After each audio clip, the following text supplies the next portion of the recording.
காலத்தை நோக்கி தம்பி நம்மளை விட்டு பயணிச்சிட்டான். இன்னும் வெளியே சொல்ல முடியாத வருத்தங்களோட தான் அந்த இடத்த விட்டு அப்படியே பாஸ் பண்ண ஆரம்பித்தோம். தான் ஒரு புத்திர பாக்கியங்கிறது ரொம்ப சிரமமானது. தான் இருக்கும்போது தன் குழந்தை இருக்கிறது. அவங்க எவ்வளோ தர்மம் பண்ணாலும் இந்த நிகழ்வை அவங்க சந்திக்கணுங்கிறது அவங்களுக்கு எழுதி வைக்கப்பட்டது.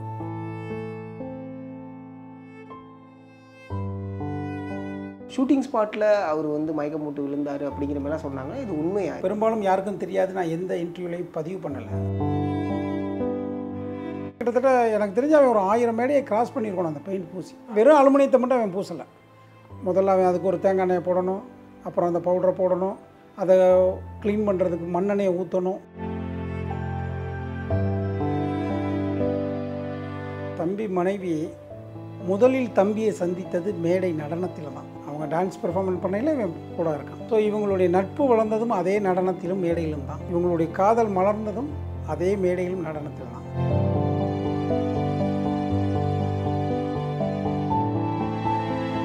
அவன் இறந்த 2வது நாள் ஒரு ஃபோன் காலில் சங்கேட்ட சொல்லு, சாப்பிட சொல்லு, ஒழுங்காக மாத்திரை சாப்பிட சொல்லு, மருந்து கொண்டு வந்துக்கிட்டேன்னு சொல்லு, ஷூட்டிங்கில் கவனப்படுத்த சொல்லு. அவனோட ட்ராவல் பண்ணக்கூடிய உதவியாளர்கிட்ட பேசிக்கிட்டு இருக்கான்.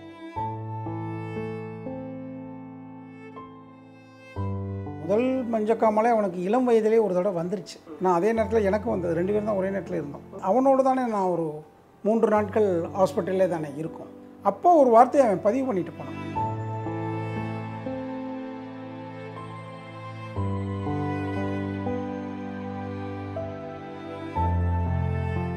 ட்ரெண்ட் டாக்ஸ் நேயர்களுக்கு வணக்கம். நான் உங்கள் சதீஷ். இன்றைக்கி நம்ம கூட யார் இருக்கா அப்படின்னா சிவகாசி சிவா தான் இருக்காங்க. வணக்கம் சார். வணக்கம். எப்படி இருக்கீங்க? இறையருள்ள நல்லா. முதல்ல ட்ரெண்ட் டாக்ஸ் நேயர்களுக்கு இந்த வாய்ப்பை சந்திக்கக்கூடிய வாய்ப்பை கொடுத்த இறைவனுக்கு நன்றி. சிவகாசி சிவாங்கிற ஒரு பேர் இருக்குது. அந்த பேர் ஃபஸ்ட்டு எப்படி வந்துச்சு? நான் தொழில் சார்ந்து கிட்டத்தட்ட ஒரு 30 ஆண்டுகள் அந்த மண்ணில் இருந்து தான் என்னுடைய பயணம் டேக்கப் ஆக ஆரம்பித்தது. எவ்வளோ தான் பாரம்பரியமான குடும்பத்திலேருந்து வந்தாலும் வாழ்வாதாரத்தில் உச்சம் இருக்கும் பொழுது, தாழ்வு நிலைக்கு வரும்பொழுது ஏற்றத்தாழ்வோடு அந்த ஊருக்குள்ளே போகிறோம். அந்த ஊருக்குள்ளே போகையில் வெறும் ஆளாக தான் போகிறோம். அங்கேருந்து தான் என்னோடய பர்சனல் ஏர்னிங் ஆரம்பிக்குது. அங்கேருந்து திரைத்துறைக்கு வரும்போது அந்த மண்ணுக்கு ஏதாச்சும் நம்ம பண்ணணும். ஏன்னா நம்ம அந்த மண்ணில் பிறக்கலை, ஆனால் அந்த மண்ணுக்கு ஏதாச்சும் பண்ணணும் அப்படிங்கிறது தான் என்னுடைய மிகப்பெரிய என் குழந்தைங்களுக்கு, நண்பர்களுக்கு வெளியில் நான் மேடையில் பேசும்பொழுதெல்லாம் சொல்கிறது, நீங்கள் வருமானத்தை இன்றைய தலைமுறை எங்கே வேணாலும் சம்பாதிங்க, உலக நாடுகளில் எவ்வளோ வேணாலும் ஏர்ன் பண்ணுங்கள். ஆனால் நீங்கள் சம்பாதிக்கும் சம்பாத்தியத்தில் 1% உங்களுடைய பிறந்த மண்ணுக்கும் வளர்த்த மண்ணுக்கும் ஏதோ ஒரு ரூபத்தில் போகணும். இதை சொல்கிறேன். நான் அந்த மண்ணுக்கு ஏதாச்சும் ஒன்று பண்ணணும்ல. அதனால் சிவகாசி சிவான்னு அந்த பேரை ஆட் பண்ணிட்டோம். Super sir. ஆனால் இயற்பெயர் அப்படிங்கிறது ஒன்று தகப்பனார் வச்சது சிவராமன். சிவராமனுடைய ஐயா எழுதின பேர். அந்த பேரை தான் தகப்பனார் வச்சாங்க. ஸோ என்னுடைய ரெக்கார்டபிள் சிவராமன். சினிமா இண்டஸ்ட்ரியில் சிவகாசி சிவான் தான் டைட்டில் கார்டு லான்ச் பண்ணி வந்துக்கிட்டு இருக்கோம். சினிமா இண்டஸ்ட்ரி அப்படிங்கும்போது என்னென்ன ப்ராஜெக்ட்ஸ் பண்ணிக்கிட்டு இருக்கீங்க? அது எப்படி இருக்குது இப்போ உங்களுக்கு? ஃபஸ்ட்டு ப்ராஜெக்ட் பிரதரில் தான் ஆரம்பித்தோம். எம் ராஜேஷ் சாரோடைய மூவி, ரவிமோகன் சாரோட தான் இன்ட்ரோ. அதில் ஆரம்பிக்கப்பட்ட பயணம் இன்றைக்கி கிட்டத்தட்ட ஒரு 18 படங்களை நம்ம நிறைவு பண்ணியிருக்கோம். அதில் ஒரு 3-4 படங்கள் ரிலீஸ் ஆகிருக்கு. கடைசி தோட்டம், அம்பி, ராஜபுத்திரன் இதெல்லாம் ரிலீஸ் ஆகிருக்கு. இப்போ ஆன் ப்ராசஸில் போஸ்ட் ப்ரொடக்ஷன் இதில் ஒரு 6-7 படங்கள் இருக்குது. ஸோ ரன் த்ரூ அப்படி போயிட்டே இருக்குது. Super sir. தொடர்ச்சியாக அவங்க பயணம் திரைத்துறையில் செழிப்பாக இருக்கணும் அப்படின்னு ட்ரெண்ட் டாக்ஸ் சார்பாக வாழ்த்துக்களை தெரிவிச்சுக்கிறேன். ரொம்ப மகிழ்ச்சி. சமீபத்தில் எல்லாருக்கும் ஏற்றுக்கொள்ள முடியாத ஒரு இழப்பு, அதிர்ச்சியாக தான் இருந்துச்சு. அந்த செய்தி ஊடகங்களில் ஃபஸ்ட்டு நார்மலாக வந்துச்சு, உடல்நிலை சரியில்லை, ஃபேக் நியூஸாக தான் இருக்கும். அப்படி தான் நிறைய பேர் பார்க்கப்பட்டேன். உங்களுக்கு எப்படி இருந்துச்சு அந்த செய்தியை கேட்டவங்க? இல்லை, அந்த செய்தியை கேட்ட உடனேங்கிறது இல்லை, அவனோடு தானே நான் ஒரு 3 நாட்கள் ஹாஸ்பிட்டல்லே தானே இருக்கும்.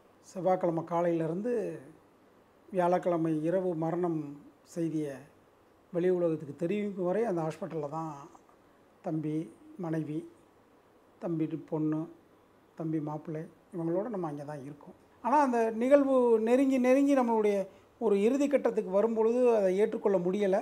பட் இயற்கை ஏற்றுத்தான் ஆக வேண்டும். இதுதான் அந்த 2க்குள்ள பேலன்ஸ் ஷீட்டு.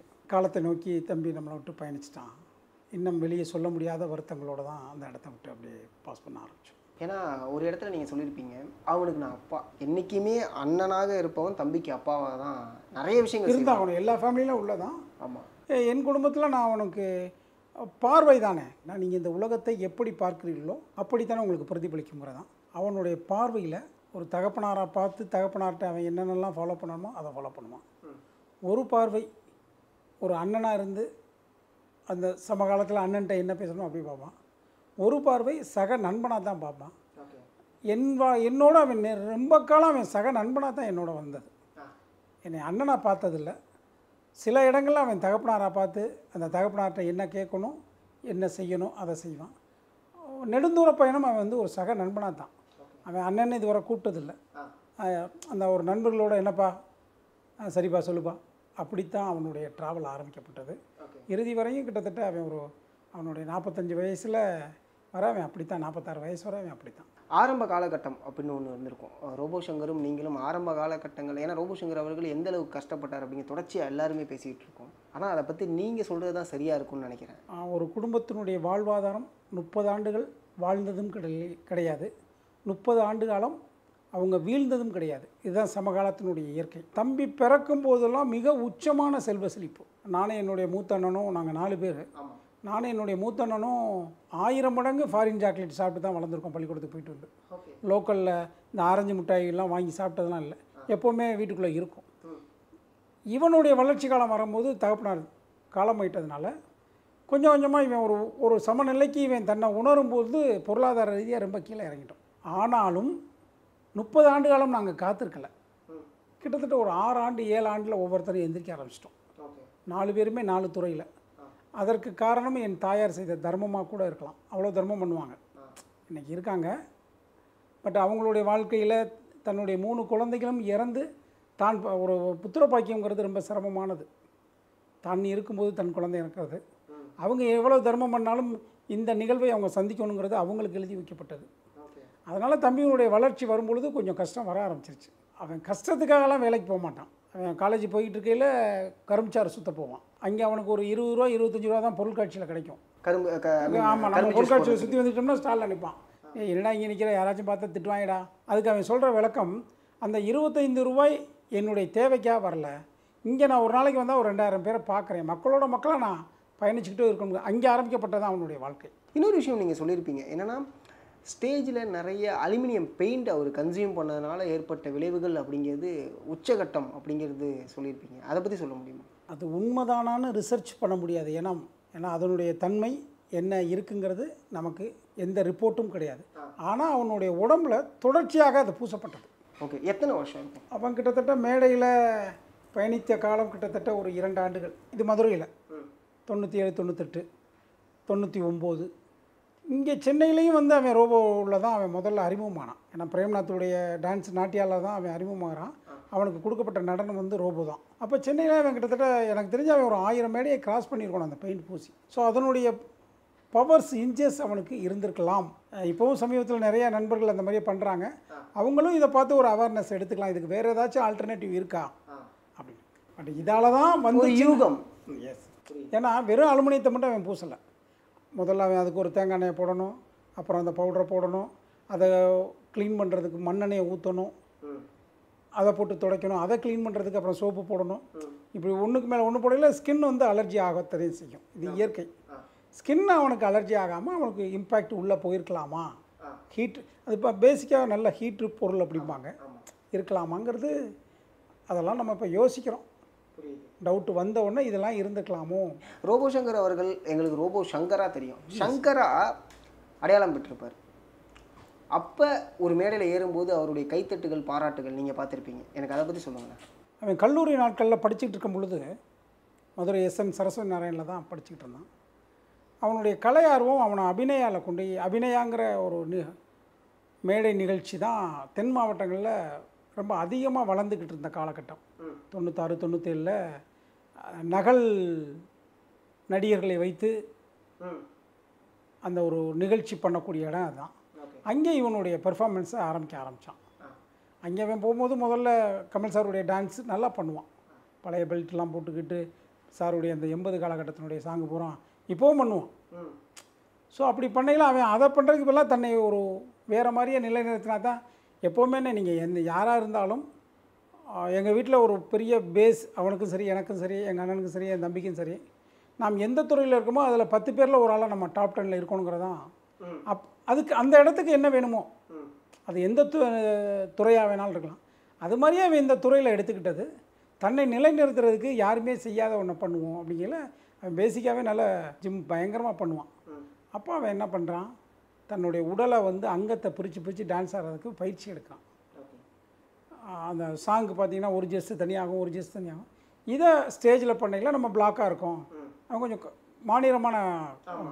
அப்போ அந்த சில்வர் பெயின் போட்டு ஒரு ரோபோவாக பாட்டுவோம் அப்படின்னு தான் அவன் அங்கே ஆரம்பிக்கிறான்.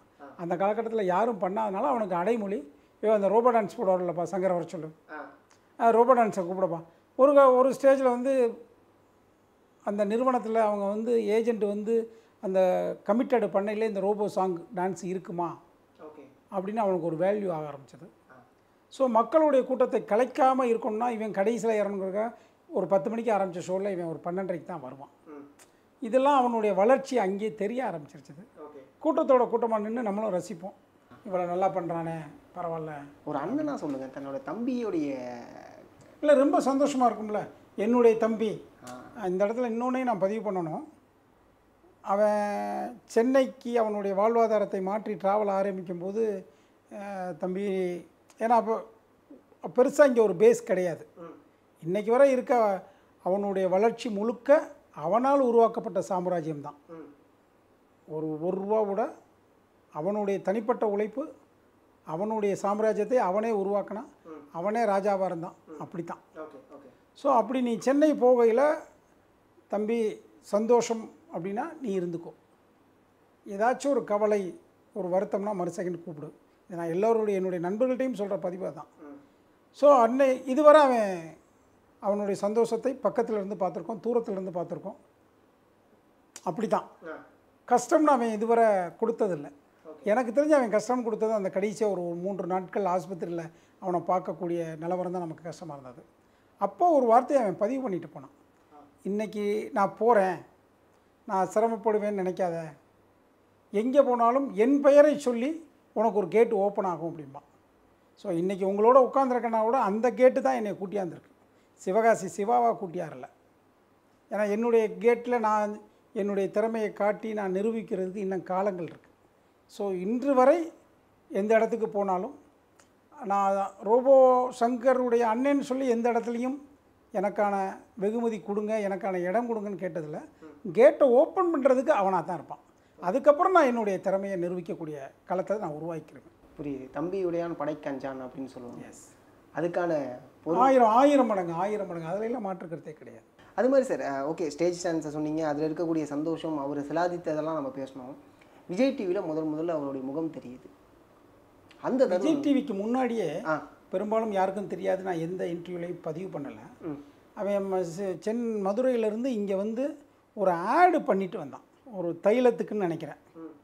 அதில் அந்த ஆளவந்தான் கமலஹாசன் மாதிரியே தான் என்ன ஸ்டேஜில் பண்ணானோ அதை பார்த்து அந்த நிறுவனம் ஆடு அவனை வச்சுது, இந்த தைலத்தை வாங்குன்னு. அந்த ஆடு அவன் பண்ணது ஒரு தீபாவளியை நெருக்கி, தீபாவளி அன்னைக்கு தான் அந்த ஆடு ரிலீஸ் ஆகுது. முதல் முறையாக அவனை உலகம் முழுவதும் டிவியில் பார்க்கக்கூடிய வாய்ப்பு அதான் ஃபஸ்ட்டு. ஓகே, நான் எங்கேயும் பதிவு பண்ணாத ஒரு நிகழ்வு. ஓகே ஓகே நிறைய இடத்துல வெவ்வேறு நிகழ்வுகளை பதிவு கொடுத்துருக்கோம். உங்களுக்கான நிகழ்வு என்னன்னு எனக்கு தெரியலைன்னு வந்தேன். நீங்கள் டேக்கப் ஆனவுன்னு இது வந்தது, எதுவுமே யோசிச்சுலாம் வரல என்ன கேள்வி கேட்பீங்கன்னா. அந்த நிகழ்வை தீபாவளி அன்னைக்கு குடும்பத்தோடு உட்காந்து பார்க்குறோம். நம்ம கூட பிறந்தவன் ஒருத்தன் டிவியில் வர்றான் அப்படிங்கிறது அவ்வளோ சந்தோஷம். அம்மா என்ன சொன்னாங்க? இந்த மகனுடைய திருமணம், இவனுடைய வாழ்க்கை, இவன் எப்படி போயிடுவானோ அப்படிலாம் சிரமப்பட்ட தாயார் தன் மகன் வளர்ந்து ஒரு டிவியில் அவனுடைய அட்வர்டைஸ்மெண்ட் வருது. அன்றைக்கி தீபாவளி பூரா அது ஸ்க்ரோல் ஆகிட்டே இருக்குது. அந்த நிறுவனம் வந்து சன் டிவியில் தான் அது டெலிகாஸ்ட் ஆச்சு. ஸோ அன்னைக்கு அதை பார்த்தவங்க பூரா என்ன தம்பி, ஏன்னா இவனை தம்பியான அடையாளப்படுத்த முடியாது. இவன் முட்டை போட்டு கமல் சார் மாதிரியே கோடு போட்ட கண்ணாடி போட்டு உடம்புலாம் தெரிகிற அளவுக்கு ஒரு கட் ஷாட் போட்டு அப்படி தான் நிற்பான். அப்புறம் தான் சொல்லுவாங்க தம்பி பண்ண ஆடு தான் அப்படின்னு. ஸோ அதுதான் அவன் சின்னத்திரையில் வெளிவந்த முதல் நிகழ்வு. அது நல்லா தெரிஞ்சுக்கோங்க, என்னுடைய தகப்பனார் சொல்லக்கூடிய ஒரு மிகப்பெரிய கருத்தை தான் இன்றைக்கி வரை நான் ஃபாலோ பண்ணுறேன். இவனுக்கும் அதை தான் கொடுத்தோம். ஒரு குழந்தை என்ன விரும்புதோ அதை அந்த ரூட்டில் விட்டுருங்க, எதிர்ப்பு தெரிவிக்காதீங்க. எங்கேயாச்சும் தவறு இருந்தால் நீங்கள் திருத்துங்க. நீங்கள் பிளாக் பண்ணிங்கன்னா அவன் ஒரு 1000 பேருக்குள்ள ஒருத்தனாக தான் இருப்பான். பிளாக் பண்ணாமல் விட்டிங்கன்னா அவன் கோடியில் ஒருத்தனா லட்சத்தில் ஒருத்தனா வருவான். அப்படித்தான் இவனையும் நம்ம அனுப்புகிறோம். உன்னுடைய விருப்பம் என்னவோ, என் பையனுக்கும் அதான், என் பொண்ணுக்கும் அதான். பணங்காசை தாண்டி இத்தனை கோடி மக்களை அவன் சம்பாதிச்சதுக்கு காரணம் அவனுடைய உழைப்பு, அந்த உழைப்புக்கு அவன் மனைவி பிளாட்ஃபார்ம் அமைச்சு கொடுத்தா, நம்ம தன்னம்பிக்கை அமைச்சு கொடுத்தோம். இதுதான். இப்போ முன்னாடி நம்ம பார்த்தோம் ஸ்டாண்டப் காமெடி பண்ணுவார், மிமிக்ரி பண்ணுவார், அதெல்லாம் ஓகே. ஆல்ரவுண்டர். ஸ்டேஜில் அவனுடைய இது முடிஞ்சுன்னா ட்ரம்மர் அடிக்கிற இடத்துல ட்ரம்ஸ் அடிச்சுட்டு இருப்பான். நீங்கள் நிறையா மேடையில் பார்த்தீங்கன்னா அது அவனோட பயணித்தவங்களுக்கு தெரியும். அவன் பெர்ஃபார்மன்ஸ் முடிஞ்சவனை சும்மா இருக்க மாட்டான், ட்ரம்ஸ் அடிச்சுக்கிட்டு இருப்பான். இன்னொருத்தர் கவுண்டர் கொடுத்தாருன்னா அதுக்கு கவுண்டர் கொடுப்பான். நல்லா பண்ணிகிட்டு இருக்கீன்னு கையில் உள்ள பணத்தில் அவன் சம்பாரித்த பணத்தில் 100 ரூபாய் கொடுத்துட்டு வருவான், 500 ரூபாய் கொடுத்துட்டு வருவான். அந்த மாதிரி அவன் எல்லாத்துலேயும் உள்ள அவன் அப்படி தான் அவனை பன்முக கலைஞனாக தான் அவன் வளர்ந்தான். ஒரு தனிப்பட்ட ஒரு ட்ரேடுக்குள்ளே அவன் தன்னை அடக்கிக்கொள்ள. திரைப்படங்களில் பார்க்கும்போது உங்களுக்கு எப்படி இருந்துச்சு? முதல் திரைப்படம் மிக பிரமாண்டம். தன்னுடைய குடும்பத்தில் தன்னோடு வளர்ந்த ஒருத்தன் ஒரு பிக் ஸ்க்ரீனில் வர்றான். அது அரை மணி நேரம் வர்றான், 1 ஹவர் வர்றாங்கிறது முக்கியம் இல்லை, நம்ம பார்க்க முடியுது அப்படிங்கிறது. அது எனக்கும் என்னை சார்ந்த உறவினர்களுக்கும் என்னை சார்ந்த நண்பர்களுக்கும் எல்லோருக்குமே அது ஒரு பெரிய கிரெடிட்டபிள் தான் கொடுத்தான். அவன் வாழ்க்கையில் படங்கள் பண்ணிக்கிட்டு இருக்கும் பொழுது அவனை ஒரு பெரிய இடத்துக்கு கொண்டு போனது தனுஷ் சார் மாறி. அதான் அவனை கிராஃபை அப்படியே டேக்கப் ஆகி வேறு களத்துக்கு கொண்டு போனது. ஸோ சாருக்கு இந்த இடத்துல மீண்டும் ஒரு நன்றி குடும்பத்தின் சார்பாக சொல்லித்தான் ஆகணும் எந்த மேடைக்கு போனாலும். அதே மாதிரி பார்த்திங்கன்னா மேடையை கொடுத்தது வந்து அவன் 96, 97 மதுரையில் மேடையில் பண்ணிக்கிட்டு இருக்கும் பொழுது, உனக்கான மேடை இது கிடையாது, உன் திறமைக்கான மேடை சென்னையில் இருக்குது அப்படின்னு அவனை வெறும் ஆளாக அவன் இருந்த காலத்தில் அவன் கையை பிடிச்சி கூட்டியாந்தவ அவனுடைய மனைவி. அப்படி கூட்டு வந்து கொடுத்த மேடை தான் சென்னையில் முதல் மேடை கங்கைம்மன் கோயில் பக்கத்துலேன்னு நினைக்கிறேன். அவன் சொன்ன பதிவு நாட்டியாலய பிரேம்நாத் அண்ணன் மூலமாக அன்று ஆரம்பிக்கப்பட்ட பிரேம்நாத் நேற்று வரை கச்சேரி கொடுத்துருக்கான். அவனுடைய இறுதி கச்சேரி அவர் தான் கொடுத்தவர். பிரேம்நாத் என்ன பண்ணால் அவன் எத்தனையோ எண்ணில் அடங்காத கச்சேரி பண்ணியிருப்பான். வெறும் 100 ரூபாயில் ஆரம்பித்து லட்சக்கணக்கான சம்பளம் வாங்குறவரை கச்சேரி ஆரம்பிச்சிருப்பான். கடைசி அவன் பண்ண மேடை கச்சேரியும் சிலோனில் பண்ண ஃபாரின் ஷோவும் அண்ணனோட பண்ணதான். அவர் பிரேம அண்ணனோட தான் ட்ராவலு. ஸோ அந்த மாதிரியா மேடையில் ஆரம்பிக்கப்பட்டதை திருப்பி அடுத்த ட்ராவல் அவனை வந்து மீடியாக்குள்ளே போக வச்சதும் மனைவி தான். அவள் தான் வந்து அவனுக்கு உண்டான பாதையும் களத்தையும் அமைச்சு கொடுத்தா. அவன் திறமையை வளர்த்துக்கிட்டான், அதில் ட்ராவல் பண்ணான். அதே மாதிரியே பார்த்தீங்கன்னா மிமிக்ரி அப்படிங்கிற ஒரு கான்செப்ட்டு இசை கச்சேரி நடத்தி கொண்டு இருக்கக்கூடிய தென் மாவட்டங்களில் அந்த ஒரு 3 மணி நேரம் லைவ் கச்சேரியில் அவங்களுக்கு ஒரு 20 நிமிஷம் பிரேக் கொடுக்கணுங்கிறதுக்காக இந்த மிமிக்ரியை உள்ளே கொடுப்பாங்க. அப்போ ஒரு குறிப்பிட்ட பேர் சொல்லக்கூடிய அளவில் தான் அவங்க இருந்தாங்க. அவங்க அந்த பழைய வாய்ஸ்லாம் எடுப்பாங்க, அந்த ஆடியன்ஸ் கொஞ்சம் ரசிப்பான். அதை உலகம் முழுவதும் வெளிக்கொண்டாடுறதுக்காக மீடியா அப்படி ஒரு வாய்ப்பை கொடுத்தது. அப்போ தான் இவ்வளோ பேருக்குள்ளே மிமிக்ரி இருக்குமான்னு திறமையே வெளிக்கொண்டாந்துச்சு. இன்றைக்கி எத்தனையோ பேருடைய வாழ்வாதாரம் எங்கேயோ போயிடுச்சு. அதுக்கு அந்த சின்னத்திரைக்கு சன் டிவி, விஜய் டிவி எல்லாத்துக்குமே எல்லாரும் நன்றி சொல்லணும், நானும் நன்றி சொல்லணும். பிரியங்காக்காவை பற்றி பேசினதுனால இந்த விஷயத்தை கேட்கலான்னு இருக்கேன். ரோபோ சங்கர் அவர்களுடைய இறுதி ஊர்வலத்தில் பிரியங்காக்கா நடனம் ஆடியதை பல பேர் பல விமர்சனம் பண்ணாங்க. நீங்கள் எப்படி அதை பார்க்குறீங்க? அதாவது தம்பி மனைவி முதலில் தம்பியை சந்தித்தது மேடை நடனத்தில் தான். அவங்க டான்ஸ் பெர்ஃபார்மன்ஸ் பண்ணையில் இவன் கூட இருக்கான். ஸோ இவங்களுடைய நட்பு வளர்ந்ததும் அதே நடனத்திலும் மேடையிலும் தான். இவங்களுடைய காதல் மலர்ந்ததும் அதே மேடையிலும் நடனத்தில் தான். அதனால் அவள் வந்து தன்னுடைய இறுதி வெளிப்பாடை நடனத்தில் கொடுத்துருக்கான். பொதுவாக ஒருத்தருடைய சோகத்தை வெளிப்படுத்தும் முறை வெவ்வேறு மாதிரியாக சமூகத்திலும் வெவ்வேறு மாதிரியான பார்வையிலும் இருக்கும். இப்போ ஒரு சமூகத்தில் வந்து வரையிலே கத்தி அழுதுகிட்டு வருவாங்க. நீங்கள் தென் மாவட்டத்தில் பார்த்தீங்கன்னா வரையிலே கத்தி அழுதுகிட்டு வருவாங்க ஒரு சமூகம். இப்போ எங்களுடைய நகரத்தார சமூகத்தில் வந்து உட்காந்து கட்டி தழுவுறதுன்னு லேடிஸ் மட்டும் ஒருத்தர் மேலே ஒருத்தர் கை போட்டு அழுவாங்க. சவுண்டு வெளியே இருக்காது, அவங்களுக்குள்ளே தெரியும். ஒருத்தருக்கு ஒருத்தர் பேசாட்டினா கூட அவங்க அந்த வருத்தத்தை பதிவு பண்ணுவாங்க. அவங்க வீட்டில் பார்த்தீங்கன்னா எப்போவுமே டான்ஸ் பண்ணிக்கிட்டே இருப்பாங்க. 7 நாட்களிலும் 14 டான்ஸ் பண்ணுவானுங்க. காலையில் ஒன்று, சாயங்காலம் ஒன்று. அந்த வீடியோ நீங்கள் ஸ்க்ரோல் பண்ணிங்கன்னா தெரியும். ஸோ அதனால் அந்த நடனத்தை அவள் இங்கே பதிவு பண்ணியிருக்கா. ஒருவேளை ஏன் பார்வை எப்படின்னு கேட்டிங்கன்னா, அவன் கூட உள்ளுணர்வில் எனக்கு ஆடுன்னு கூட சொன்னானான்னு கூட தெரியாது. நான் இந்த நிமிஷம் வரை மீடியாவில் தான் பேசியிருக்கேன். அவள்கிட்ட நான் இன்னும் கேட்டதே இல்லை, ஏன் நடனம் ஆடினாய். கேட்ட மீடியாக்களுக்கு தான் நம்ம பதில் சொல்லியிருக்கோம். இந்த இடத்துல மரியாதைக்குரிய எஸ்வி சேர் சாருக்கு நன்றி சொல்லணும். அவர் தான் முதல் பதிவு கொடுத்தாரு. ஒருத்தருடைய துக்கத்தை யாரும் கேள்வி கேட்பதற்கு ரைட்ஸ் கிடையாது. நம்ம ரைட்ஸ்ன்னு சொல்ல முடியாது. நீங்கள் மீடியாக்குள்ளே எவ்வளோ வாழ்த்துக்களை மீடியா மக்கள் கொடுக்குறாங்களோ அது மாதிரி கேள்வியும் கேட்கத்தான் செய்வாங்க. புரியுது. நீங்கள் பொது உலக வாழ்க்கைக்கு வரும் பொழுது நல்லது கெட்டது ரெண்டையுமே நம்ம ஏற்றுக்கிறது தான் வேணும். இப்போ எனக்கு நல்ல கமெண்ட்ஸ் வந்தால் நான் சந்தோஷப்படுற மாதிரி, எனக்கு ஒரு நெகட்டிவ் கமெண்ட்ஸ் வந்தாலும் நான் அதை ஏற்றுக்கிறது தான் வேணும். அவங்களுடைய பார்வை அது மாதிரியே இவன் நடனத்தை அவள் இறுதியில் அவனுக்கு அஞ்சலியாக செலுத்தியிருப்பான். அப்படித்தான் நான் ஃபீல் பண்ணுறேன். துயரத்தோட உச்சம் தானே அது. ஆமாம். இன்னும் அந்த கண்ணனோடிக்கு அப்புறம் அவனுடைய நினைவுகளை வேணால் பார்க்கலாம், அவனை பார்க்க முடியாத. அதான் உண்மை. அவன் நினைவுகளை திரையில் பார்க்கலாம், செல்லில் பார்க்கலாம், அவன் மனசால் நினைக்கலாம். பட் நேரடியாக அவன் வருவான்னா வர முடியாது. அப்போ அவனுக்கு ஒரு பாயிண்ட் ஆஃப் வியூவில் ஒன்று கொடுத்தாகணும். அதை அவன் நடனத்தில் கொடுத்துருக்கான். அதாவது இதுக்கு முன்னாடி மஞ்சக்காமாலை வந்துச்சு, அவரோட உடம்பு வந்து அப்படி ரொம்ப மெலிஞ்சு போய் நின்றுது. அந்த தருணத்தில் நீங்கள் அவங்கள்ட்ட பேசியிருப்பீங்க. அப்போ சொன்ன விஷயங்கள் என்னவா இருந்துச்சு? முதல் மஞ்சக்காமலே அவனுக்கு இளம் வயதிலே ஒரு தடவை வந்துருச்சு. ஓ ஓகே. என்ன வயசு? ஒரு 13, 14, 15. ஸோ ஒரு முறை வந்தால் மீண்டும் வராதுங்கிறதுக்கு மருத்துவத்தில் சொல்லவே இல்லை. அவனுக்கு அன்னைக்கு எடுக்கப்பட்ட வைத்தியம் வந்து நாட்டு வைத்தியம் தான் எடுத்தது. அவங்க கொடுத்தது ஒரு 20 வருஷம் 25 வருஷத்துக்கு இது பிளட்லுக்கு மீண்டும் வராதுன்னாங்க. 20 வருஷத்துக்கு அப்புறம் இந்த பெயின் நீட்லாம் கூடுனதுனால அவனுக்கு உடனடியாக வந்துச்சான்னு தெரில. ஏன்னா அதே நேரத்தில் எனக்கும் வந்தது. 2 பேரும் தான் ஒரே நேரத்தில் இருந்தோம். இவனுக்கு 2வது தடவை மஞ்சக்காமலை வரும்போது அவன் இந்தியாவில் இல்லை. அவன் ஒரு யூகே பயணம்னு நினைக்கிறேன். ஒரு சுற்றுப்பயணத்தில் லாங் டேர்மாக ஒரு 40-45 நாள் சுற்றுறான். இதில் அவனுக்கு தெரியாது. இப்போ இங்கே இருக்கும்போது கூட ஏதாச்சும் ஒரு தெரிஞ்சால் டக்குன்னு அவன் மருத்துவத்துக்கு போயிருப்பான். போகும்போது உள்ள வெயிட்டை விட வரும்போது கொஞ்சம் வெயிட் லாஸ் ஆகி அவனுக்கே ஒரு யோசனை வந்துருச்சு, ஏதோ ஒரு நடக்குதுன்னு. அதுக்கப்புறம் தான் போய் பார்க்க ஆரம்பிக்கிறான். சடன்னு லாஸ் ஆகுது. அது ரொம்ப வருத்தத்துக்குரிய செயல். கடுமையாக எங்களாலே பார்க்க முடியாது. அவனை இப்படி பல்கியாக பார்த்துட்டு இப்படி தான் இருப்பான். ஷூட்டிங் ஸ்பாட்டில் அவர் வந்து மயக்கம் மூட்டு விழுந்தார் அப்படிங்கிற மாதிரி சொன்னாங்க. இது உண்மையாகுது? ஆமாம். திங்கக்கிழமை அவன் வியாழக்கிழமை இறந்தான். திங்கக்கிழமை காலையில் பிரசாத் லேபில் ஒரு புதுப்படத்தினுடைய பூஜையை கலந்துக்கிட்டு அதோடைய தொடர்ச்சியாக ஸ்டுடியோவில் பக்கத்தில் ஷூட் நடக்கும் பொழுதே காலையில் அவனுக்கு க்ரீன்னஸ் கொஞ்சம் கூடி அவனாகவே சூர்யா ஹாஸ்பிட்டலில் போய் மருத்துவம் எடுத்துக்கிட்டு திரும்பி வந்து நடித்தான். ஓ அன்னைக்குமே திரும்ப வந்து மற்றவங்களா இருந்தால் கூட முடியலை நாங்கள் போகிறோன்னு இருப்பாங்க. அவன் அதை வெளியே யார்ட்டையும் சொல்லலை. சொல்லியிருந்தால் இயக்குனரோ தயாரிப்பாளரோ போங்கன்னு இருந்திருப்பாங்க. அவன் யார்ட்டையும் அதை காட்டிக்கல. நம்மளால் வந்து ஒரு டிஸ்டர்பன்ஸ் வந்துடக்கூடாது. ஏன்னா திரைத்துறைங்கிறது திரைத்துறையில் உள்ளவங்களுக்கு தான் தெரியும் ஒரு யூனிட் வந்து நிற்கிறதுக்கு எவ்வளோ செலவாகும். அப்போ நம்மளால் அதை கெட்டு போயிடக்கூடாது அப்படின்ட்டு மறுபடியும் 3 மணிலேருந்து இருக்கான். ஸோ அங்கேயே அவன் வாமிட் எடுக்கிற அளவுக்கு ஆகுது. அதுக்கப்புறம் தான் அவன் தன்னுடைய உடல்நிலை நம் கையில் இல்லை, நம்ம கையை விட்டு மீறி போகுதுன்னு தான் ஆஸ்பத்திரியில் போய் அட்மிட் ஆனது. கடைசியாக வீட்டில் பேசுனீங்களா? நேற்று கூட. என்ன மனநிலையில் இருக்காங்க? தம்பி மனைவி, தம்பி பொண்ணு, அவன் இந்த மண்ணுலகை விட்டு பிரிஞ்சு போனதா மைண்டில் வச்சுக்கிறவே இல்லை. ஒரு லாங் டைம் ஷூட் போயிருக்கான், வந்துடுவான், நாளைக்கு வருவான். ஏன்னா அவன் இறந்த 2வது நாள் காலையிலையோ அல்லது 3வது நாள் காலையிலையோ உள்ளே போகையில் ஒரு ஃபோன் காலில்